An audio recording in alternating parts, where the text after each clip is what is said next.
म चाहिँ अहिले यो महावीर पुनको बुक पढ्दैछु।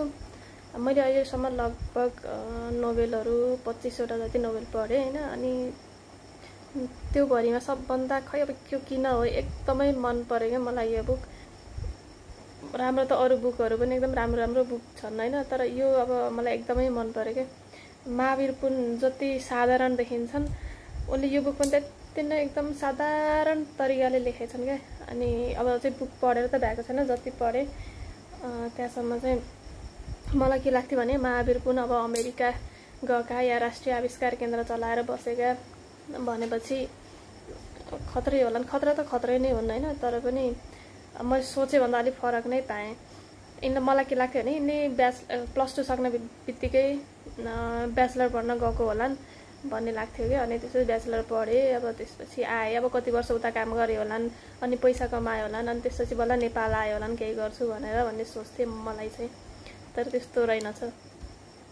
यिनले अब प्लस 2 सम्म यहाँ बल्ल बल्ल पढे, बल्ल बल्ल भन्नाले आर्थिक हिसाबले पढ्न चाहिँ ट्यालेन्ट।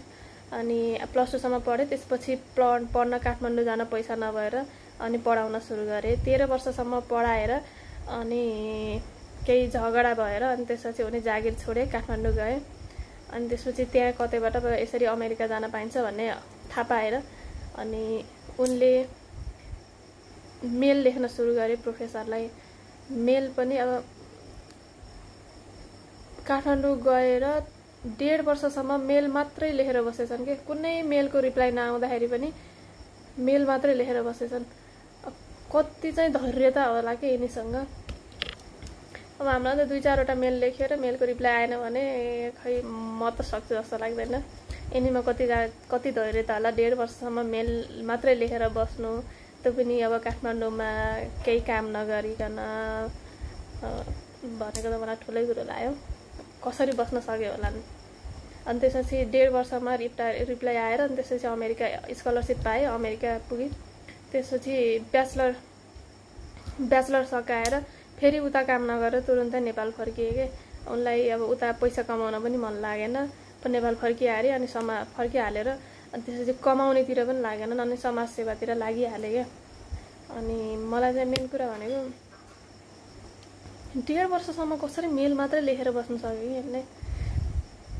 हामीलाई त 2-4 महिना 1-2 महिना केही काम गरियो, त्यसबाट केही रिजल्ट आउला जस्तो देखिएन भने त एकदम अल्छी लाग्छ नि त। अनि त्यसपछि मैले यति धेरै मिहिनेत गरेँ, मैले जति गर्दा पनि भएन भनेर छोडिन्छ नि त जे काम पनि मैले। तर यिनको त्यो कुरा चाहिँ मेरो दिमागमा एकदम बस्यो क्या। त्यस बुक चाहिँ एकदम दामी लाग्यो। अझै पढ्न बाँकी छ, 2-4 दिन लाग्छ होला अझै पढ्न चाहिँ मलाई टाइम लाग्छ।